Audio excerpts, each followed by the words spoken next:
Um, Good evening, everyone. anyone hear that? Is that coming out of the speakers? Yeah. Yeah. Oh, let's not. Okay. I got it. Oh, there we go. I think that's better. I'm not sure if everyone will be able to. I don't know if their voices will make it into the mic. So if that's not the case, then I'll repeat the questions. But we can try it. We can try and see if it works. So anyway. Oh, did you blow everyone's ears out?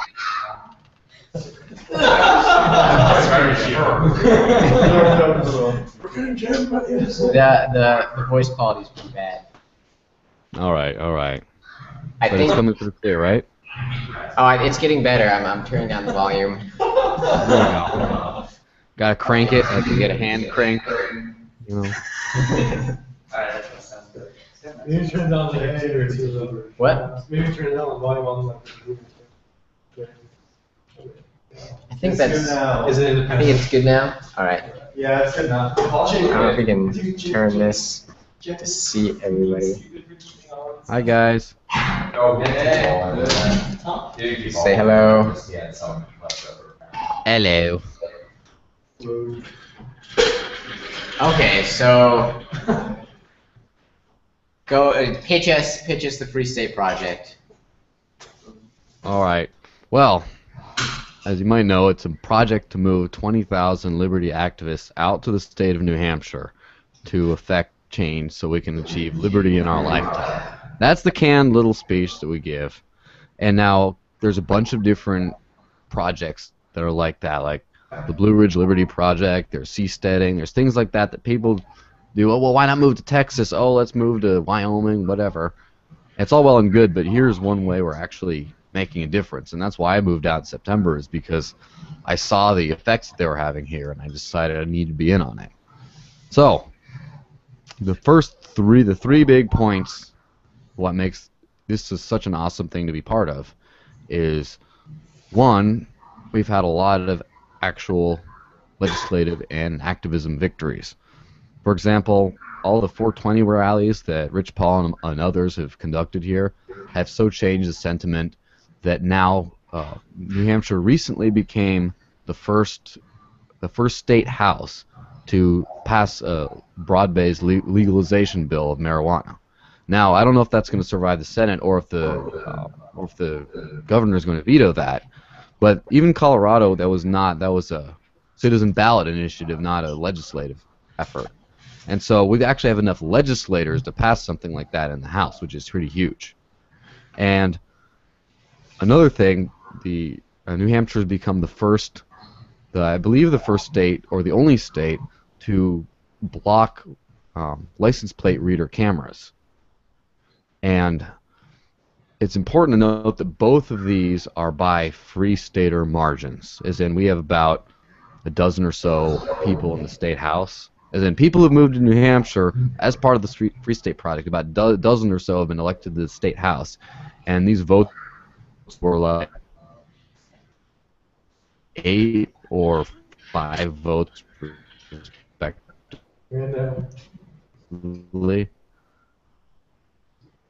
That was the margin, so it was by.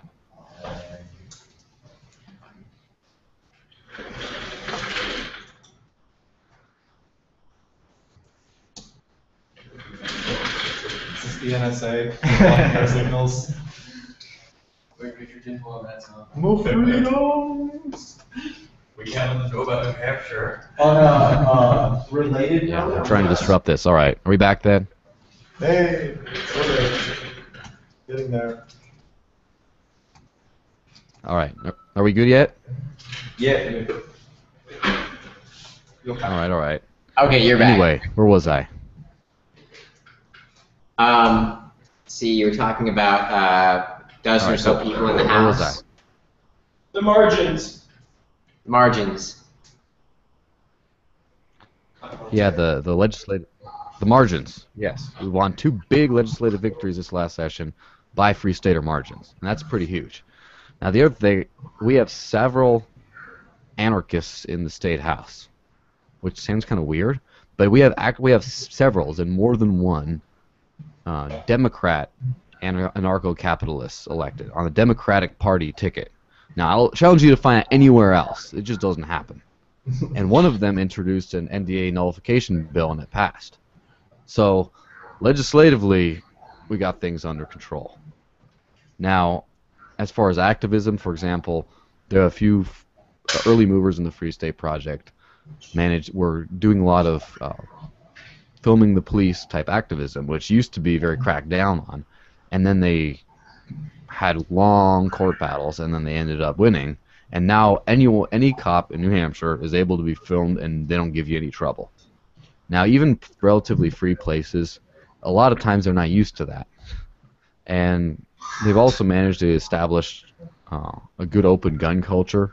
For example, state legislators open carry in session, in the legislative buildings. There are no metal detectors or anything. It's just the way it is. All right, so that's the big, most obvious thing. Now, number 2 is agorism. Is everyone familiar with that word? Yay.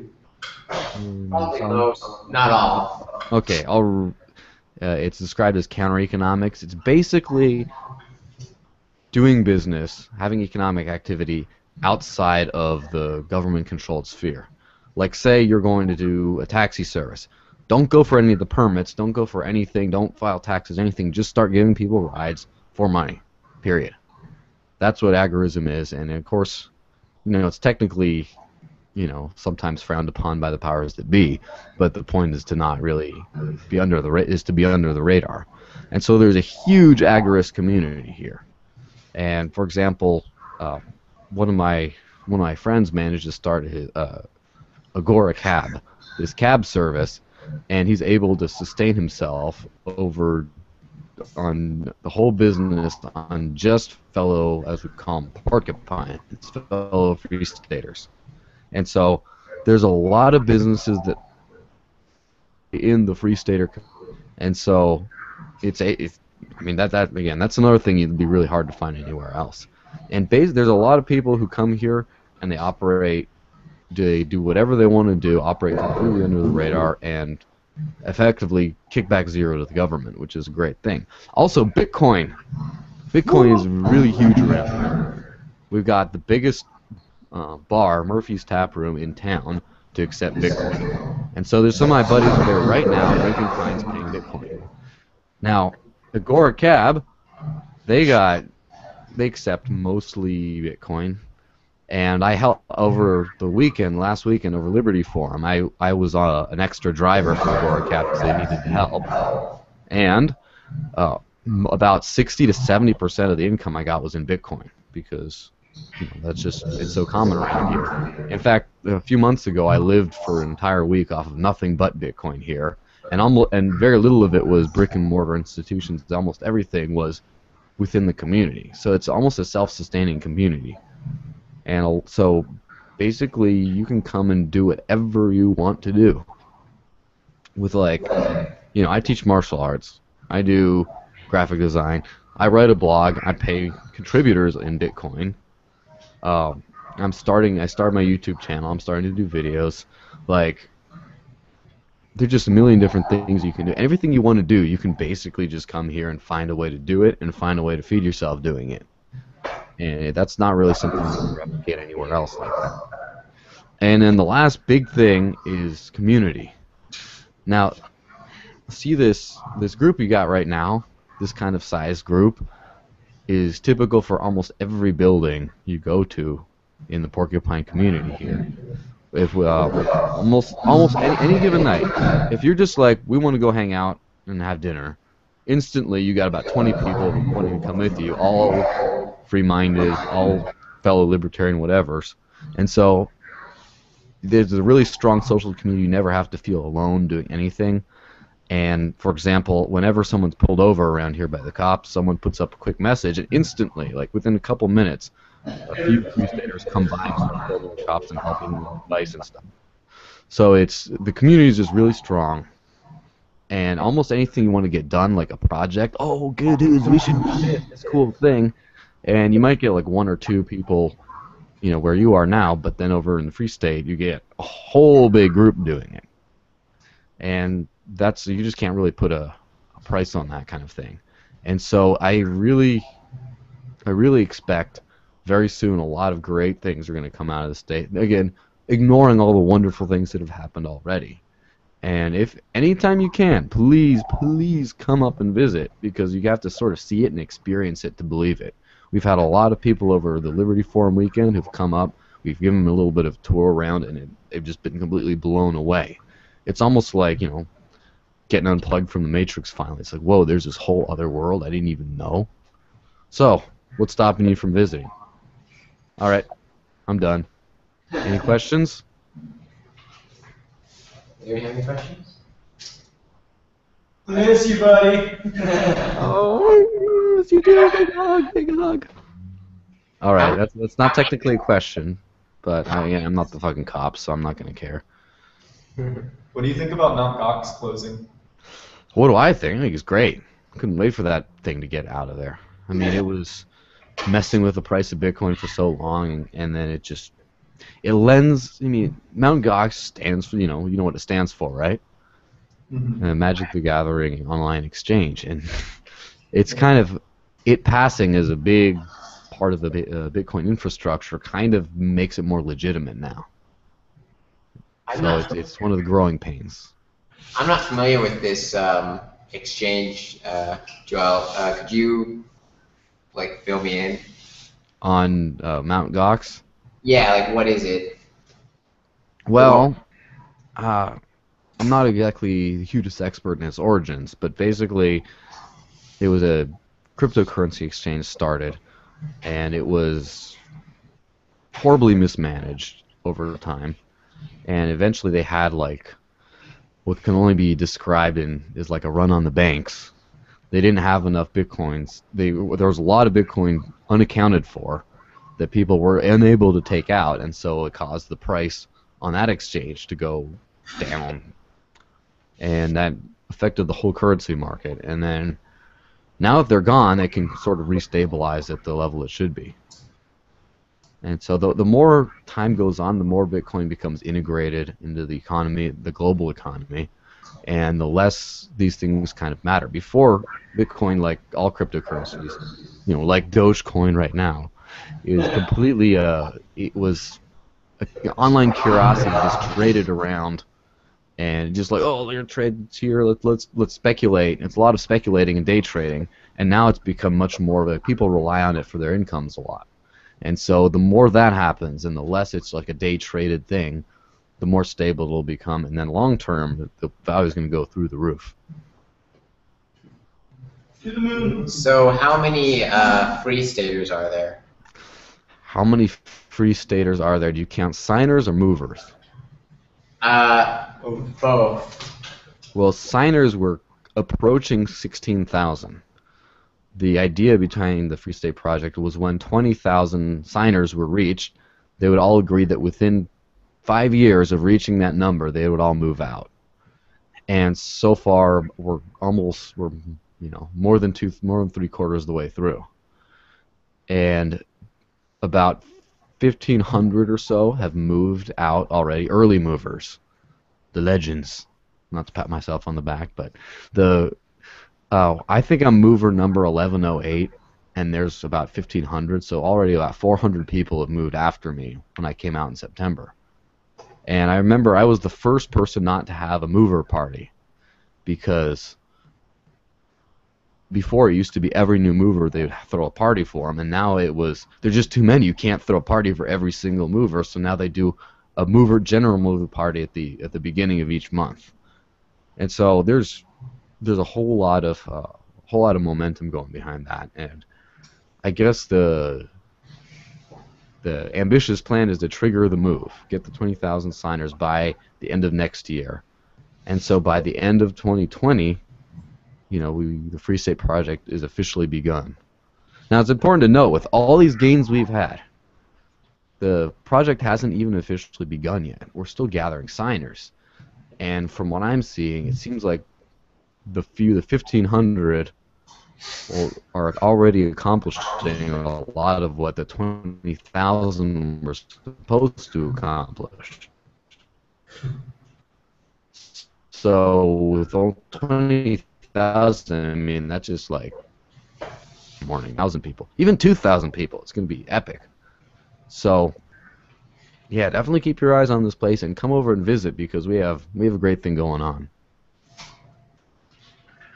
Do you think they chose the right state?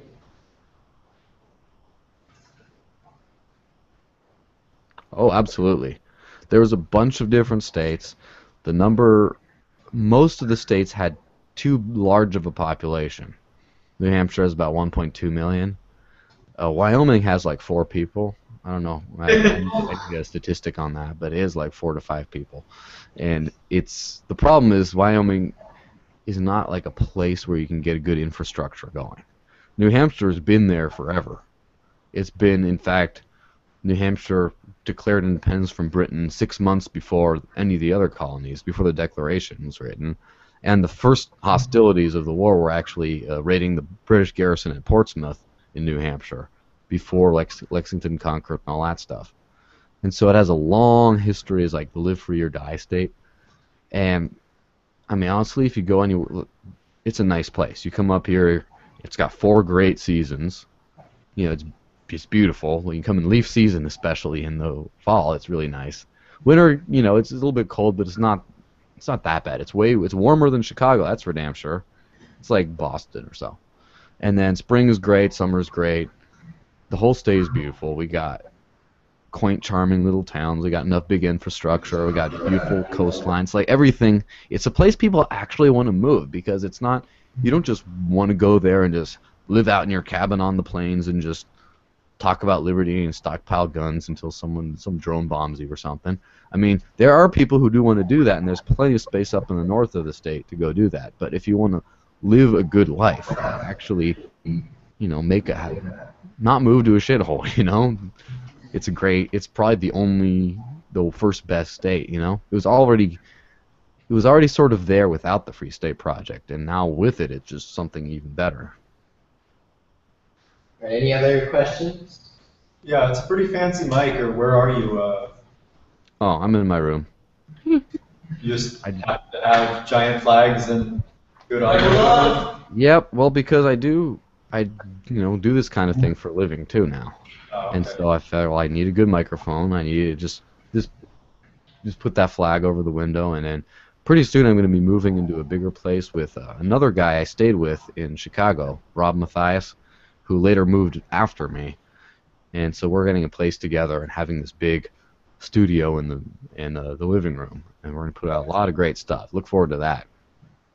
Yeah, I listened to some of the like Free Keen radio podcasts and stuff. So. Mm-hmm. Associated with, I don't know, anything like that? Or? Yeah, Free Keen's not directly associated with the Free State Project. They do have their own thing going on.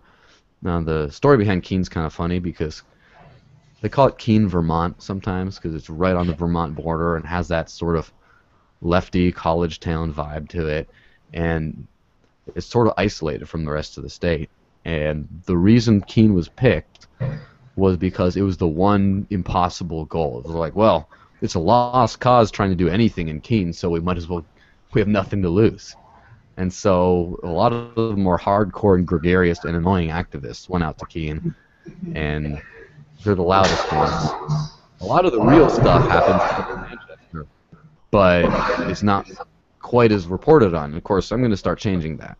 By the end of the year, you're going to see Manchester become possibly the liberty media capital of the state, if not the world. So, yeah, keep in tune for that. I had a question about, I've heard, I don't know, can you hear me first of all? Yeah, I could so far.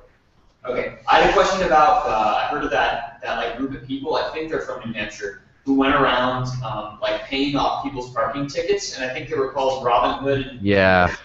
I know a few Robin Hooders. Robin Hooders are an interesting group because to a lot they've generated some negative feedback in the community just from people not being ready for it, like not understanding what they're doing. But then when people actually get a chance to see what they're doing, they're just paying off the meter so the state doesn't, again, rob people for having their car there too long. And holding the police accountable in a very small and easy sort of way, it's really generate. I mean, there's a lot of people who do Robin Hooding for a living. They've managed to be able to make a living out of it because there's enough support from the people to do it.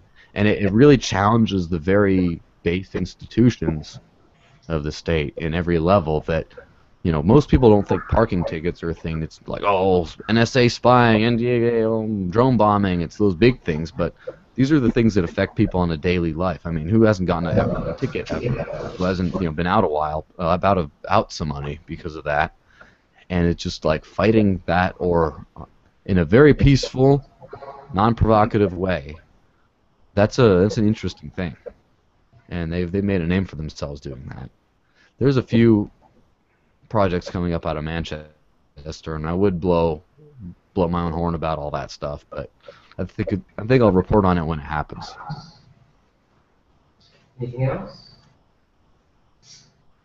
All right. Well, thank you very much for talking to us. Always good talking to you guys. All right. You have a good night. Yeah, have a good night. Thank you. Bye-bye.